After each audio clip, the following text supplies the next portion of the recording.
జరిగిన 4 గంటల 15 నిమిషాలకి మన స్టీల్ ప్లాంట్ మెల్టింగ్ షాప్ 1 దగ్గర ఒక sudden explosion, liquid molten steel ని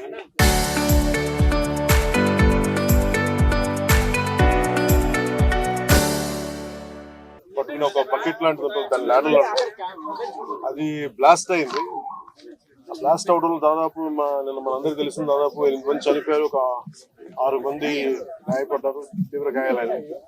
సో వాళ్ళు 2 క్రిటికల్ కండిషన్ లో, 6 మంది ఇంకా మేజర్ క్రిటికల్ కండిషన్ లో ఉన్నారు. వాళ్ళు ఎలా ఉంటుందని మనస్ఫూర్తిగా మేము బాగుండాలి ఆకాంక్షిస్తున్నాం. వాళ్ళు కూడా పరామర్శకెళ్తారు. అలాగే ఇంకొక 2 ఇప్పుడే ఇందాక చూసి రావడం జరిగింది. వాళ్ళ ప్రాణాపాయానికి బయటపడ్డారు. ఇందాక లోపలికి పోయి మొత్తం చూస్తూ ఉంటే కార్మికులు కూడా కొంతమంది ఇంటరాక్ట్ అయ్యారు. వాళ్ళతో కూడా మాట్లాడుతుంటే ఎలా జరిగింది ఏంటి అంటే, వాళ్ళు అంతకు ముందు రోజు కూడా ఇంకా పక్క దాంట్లో ఇలాంటిది ఏదో జరిగింది, కానీ నైట్ టైం ఎవరు లేకపోవడం వల్ల ఒక తెలియలేదని అన్నారు.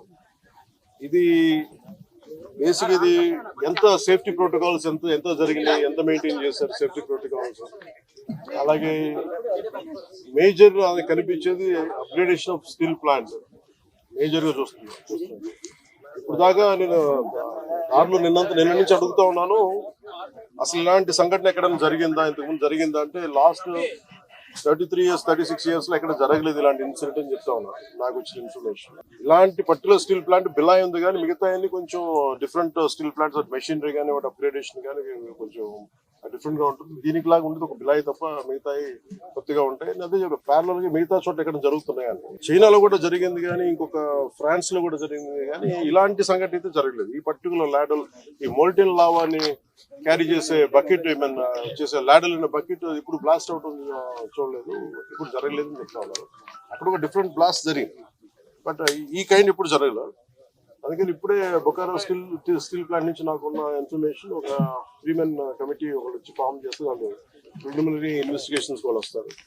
ఏ నేపథ్యంలో జరిగినాయి, సేఫ్టీ ప్రోటోకాల్స్ ఎలా ఉన్నాయి, సేఫ్టీ ఆడిట్ ఎలా జరిగింది, ఇవన్నీ పరిగణలో తీసుకొని వాళ్ళు చేశారంటే ఇవన్నీ సీరియస్ ఇష్యూస్ కాబట్టి కూర్చోబెట్టి ఒక ప్రెస్ మీట్ లో ఇది ఒక ఎమోషనల్ గానో ఏదైనా కూర్చోబెట్టి సడన్ గా ఒక మాట అనేకూడదు, అందరి మీద బాధ్యత ఉంది.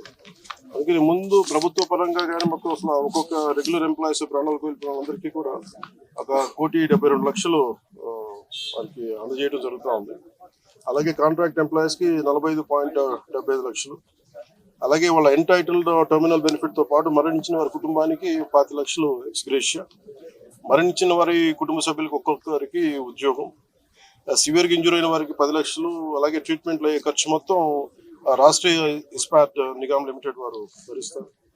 అలాగే స్టీల్ ప్లాంట్ ఉద్యోగుల పిల్లల చదువులు ఏ విధంగా అయితే కొనసాగుతున్నాయో అదే విధంగా మరణించిన వారి పిల్లలకు కూడా అది వర్తిస్తుంది, వారి చదువు అలాగే కంటిన్యూ అవుతుంది. మరణించిన వారి notional date of superannuation, that means retirement, ఏ రోజు వరకు అయితే ఉంటుందో అప్పుడు దాకా వారి కుటుంబ సభ్యులు స్టీల్ ప్లాంట్ క్వార్టర్స్ లోనే ఉండొచ్చు. అలాగే ఎవరైతే కుటుంబ సభ్యులు స్టీల్ ప్లాంట్ టౌన్షిప్ బయట ఉన్నారో వారు కూడా ఇఫ్ దే డిజైర్, అంటే వాళ్ళు కోరుకుంటే ఆ స్టీల్ ప్లాంట్ క్వార్టర్స్ లో కూడా వాళ్ళు కూడా ఉండొచ్చు. అలాగే ఇందాక నేను చెప్పినట్టుగా బొకారో స్టీల్ ప్లాంట్ నుంచి ఒక 3 men కమిటీని ఎంక్వైరీ జరుగుతూ ఉంది. అలాగే మరణించిన వారి కుటుంబాలకి, ఆసుపత్రిలో ఉన్న వారికి అండగా నిలబడుతూ రాష్ట్ర ప్రభుత్వం కూడా వారికి పూర్తి సహాయ సహకారాలు అందిస్తాం. అది ఇవన్నీ అంటే ఒకటి స్టీల్ ప్లాంట్ మన ఇక్కడ ఆంధ్రప్రదేశ్ లో ఇది ప్రైవేటీకరణ జరగకూడదని కోరుకున్న వాళ్ళలో ముందుండి గత కొన్ని సంవత్సరాలుగా మేము మా కోరికది విశాఖ ఉక్కు ఆంధ్రుల హక్కు అని. అంటే మొన్న 32 మంది చనిపోతే దాంట్లో ఈవెన్ మన తెలంగాణలో కూడా 3 చనిపోయారు మన విశాఖ దానికోసం, అప్పుడు ఉమ్మడి రాష్ట్రంలో. అందుకని ప్రైవేటీకరణ జరగకూడదు, ఇది మన రాష్ట్ర ప్రభుత్వం కింద ప్రభుత్వ స్టీల్ ప్లాంట్ కింద ఉండాలనేది మా అందరి ఆకాంక్ష. అదేవిధంగా కేంద్ర ప్రభుత్వం ప్రధానమంత్రి గారి నాయకత్వం ఇది అలాగే కొనసాగిస్తున్నారు అది స్ఫూర్తిని. అది ఇప్పుడు మాకు ప్రిలిమినరీగా మేము చూస్తున్నప్పుడు అందరితో మాట్లాడుతున్నప్పుడు అనిపించింది some kind of upgradation is needed. అలాగే క్యాప్టివ్ మైన్స్ ఉండాలి అంటే ఏ స్థాయిలో ఎందుకు జరగలేకపోతుంది అని అనడానికి, అంటే ప్రభుత్వ పరిశ్రమలు కానీ ఎందుకు కాయలా పడుతున్నాయి, ఎందుకు వెనకబడుతున్నాయి అంటే ఒక్కో సర్టన్ మేనేజ్మెంట్ ఇష్యూస్ కావచ్చు, లేదంటే ఓవర్ ఎక్సెసివ్ లోడ్ ఏదైనా ఉందా, ఇవన్నీ ఎందుకంటే కూర్చోబెట్టి ఒక కోణంలో నుంచి ఒక దృక్కోణం నుంచి చూస్తే సరిపోదు. సో దీనికి సంబంధించి నేను ఇందాక మన సోదరులు మనోహర్ గారితో మాట్లాడుతూ ఏం చేద్దామంటే ఒక్కసారి నేను స్టీల్ ప్లాంట్ కార్మికుల అసలు ఏంటి, మీరు స్టీల్ ప్లాంట్ గురించి మీ అభిప్రాయాలు ఏంటి, మీ సమస్యలు ఏంటి అనేది నేనే ప్రత్యేకించి ఈ గొడవ కొంచెం వీళ్ళందరికీ మెడికల్ ట్రీట్మెంట్ అంతా ఈ కొన్ని రోజులు అయ్యాక ఖచ్చితంగా నేను నేనే కాల్ఫర్ చేస్తాను ఒక మీటింగ్. ఒకసారి ఆ మీటింగ్ లో విశాఖ స్టీల్ ప్లాంట్ కార్మికులు అసలు ఏ సమస్యలు ఉన్నాయి, ఏంటి ఉన్నాయి నేను అందరినీ సావధానంగా వింటాను.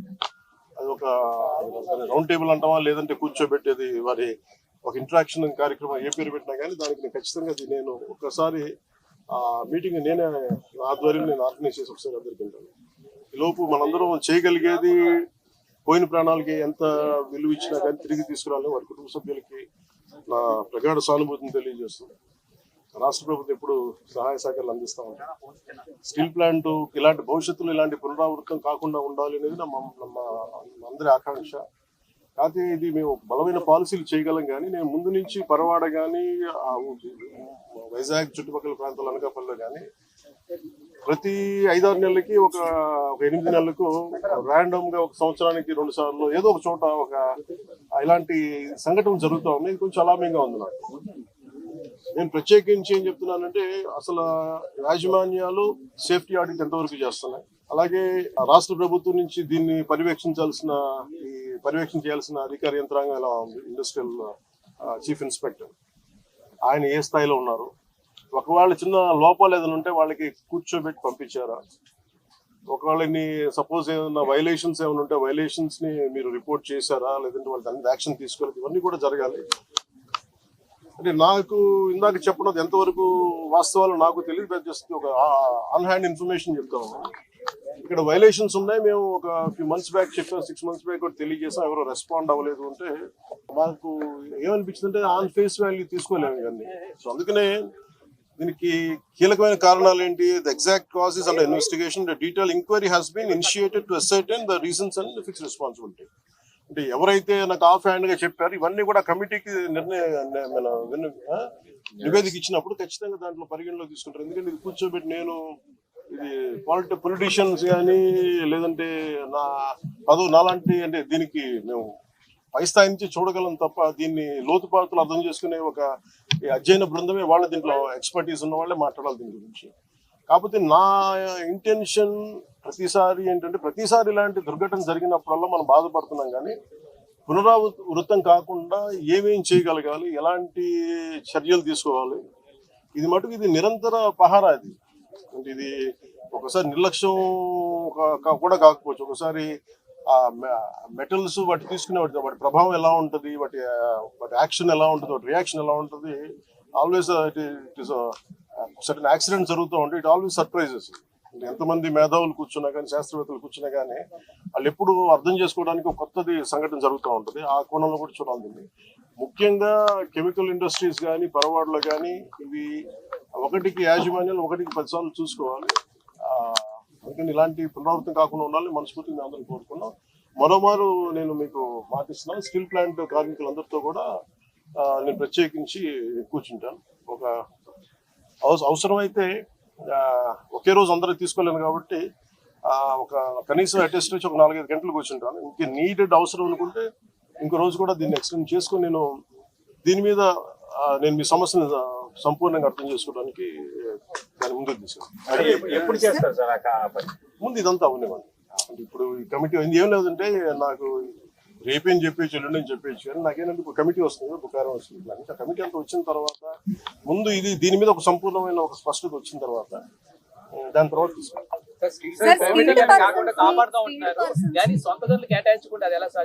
ఇప్పుడు మీరు ప్రశ్న ఎప్పుడు ఏం చేస్తున్నారంటే, నేను లాస్ట్ టైం కూడా ఇక్కడికే వచ్చాను, నేను ఎంటైర్ యూనియన్స్ తో మాట్లాడాను. నేను ఆ రోజు అందరినీ చేతులు ఎత్తమని అడిగాను, ఒక్కళ్ళు చేతులు ఎత్తాలి. ఆ రోజు ఢిల్లీ తీసుకెళ్తాం రండి క్యాప్టివ్ మైన్స్ గురించి అంటే అందరూ కన్వీనియంట్ గా ఆ రోజు ఒక్కళ్ళు చేతులు ఎత్తాలి. అంటే మీరు ఇండివిజువల్ పార్టీ పాలిటిక్స్ మీరు కలెక్టివ్ గా స్టీల్ ప్లాంట్ మాది అనుకున్నాం, irrespective party verticals or wing verticals పక్కన పెడితే మీరు స్టీల్ ప్లాంట్ కార్మికులు బాగు కోరుకోవాలి, ఇది బాగుండాలి, ఇది విశాఖ ఉక్కు, ఇది ఆంధ్రుల హక్కు అనే మీరు పదాన్ని నిజంగా మీరు ముందుకు తీసుకెళ్లాలని స్ఫూర్తినంటే నేను ఆ రోజున ఇదే దాంట్లో గత వైసీపీ ప్రభుత్వం ఇది అమ్మేస్తానంటే మేము వచ్చి కూర్చొని కొట్లాడాము. అదే దాన్నే నివేదిక రూపంలో నేను మన హోంమంత్రి గారికి తెలియజేశాను. అది మీరు చూస్తే వెంటనే దాన్ని ఆ ప్రైవేటీకరణ కూడా ఆగి ఈ రోజు ఇక్కడికి వచ్చింది. ఇది మేమందరం సమిష్టిగా చేసాం, మాట్లాడాం.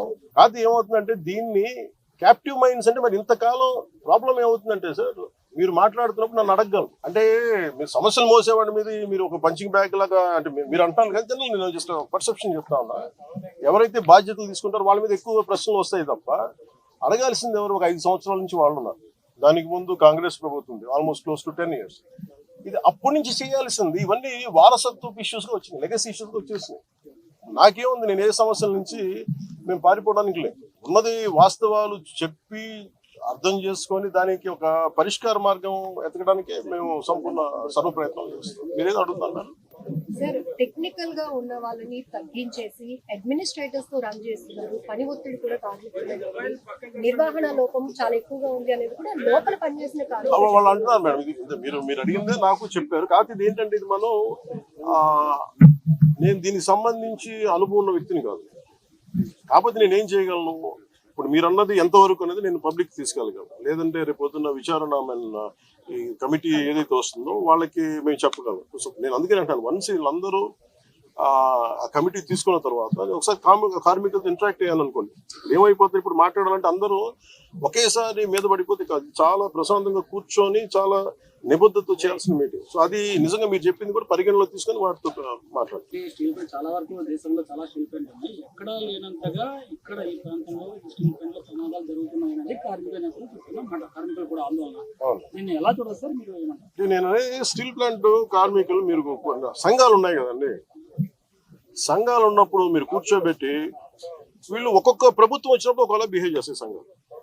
నాకు ఇబ్బంది ఏముందంటే సంఘాలు అనేవి ఇర్రెస్పెక్టివ్ ఏ ప్రభుత్వం వచ్చింది ఏ ప్రభుత్వం పోయింది అనే కంటే కూడా సంఘం కార్మికుల సంక్షేమం కోసం ఇర్రెస్పెక్టివ్ ఆఫ్ మనం ఎవరు బాగా చేయగలం అని ఆలోచించాలి తప్ప మీరు వైసీపీ వచ్చినప్పుడు కాంప్రమైజ్ అయిపోయి, వైసీపీ వచ్చినప్పుడు ఈ స్థలాలని మనం ప్రైవేటీకరణ చేసేద్దాం వాళ్ళతో ఇవి నేను వాస్తవంగా చెప్పగలను. ఆ రోజు నేను కూర్చున్నప్పుడు ఎందుకు ఇంత బలంగా మాట్లాడగలంటే ఆ రోజు నేనే నోరు తెరిచి అడిగితే ఒక్కరు చెయ్యి చూపు. సో అందుకని మొదటి రక్షణ కవచం ఎవరు? సంఘాలు. సంఘాలు ఈ పొలిటికలైజేషన్లోనో లేదంటే మన పార్టీ రాజకీయాల్లో పడిపోయి నిజంగా కార్మికుల సంక్షేమం ఎంతవరకు ముందుకు తీసుకెళ్లారు అనేది కూడా నాకు వాళ్ళతో కూర్చొని నేను మాట్లాడతాను సార్. నేను I don't try to shy away or shun away. Management కూడా ఇంటర్నల్ ట్రాన్స్ఫర్ చేస్తుంది. అసలు సంబంధం లేనటువంటి డిపార్ట్మెంట్ ని డిప్లాయ్ చేయడం వల్ల ఈ ప్రమాదం జరిగింది అనేది, చనిపోయినటువంటి వాళ్ళు కూడా అట్లాంటి వ్యక్తి ఒకరు ఉన్నారనేది ఇప్పుడు కార్మికులు చెప్తున్నటువంటి మాట. అంటే ఇప్పుడు స్టీల్ ప్లాంట్ యాజమాన్యం కూడా ఈ ఎంప్లాయీస్ విషయంలో కొంత అలసత్వం వహిస్తుంది అనేది ప్రధానమైనటువంటి విమర్శ. దీని మీద అసలు ఏమన్నా మేనేజ్మెంట్ తో మాట్లాడడం కానీ ఇవన్నీ కూర్చోబెట్టి మనం ఇలాంటి సంఘటన జరిగినప్పుడు మాట్లాడతాం. సంఘటన జరిగినప్పుడు అన్ని బయటకు నేను అంటానంటే who the first line of defence ఇక్కడ మీరు చెప్పాలి. ఫస్ట్ లైన్ ఆఫ్ డిఫెన్స్ ఎవరు? కార్మిక సంఘాలు.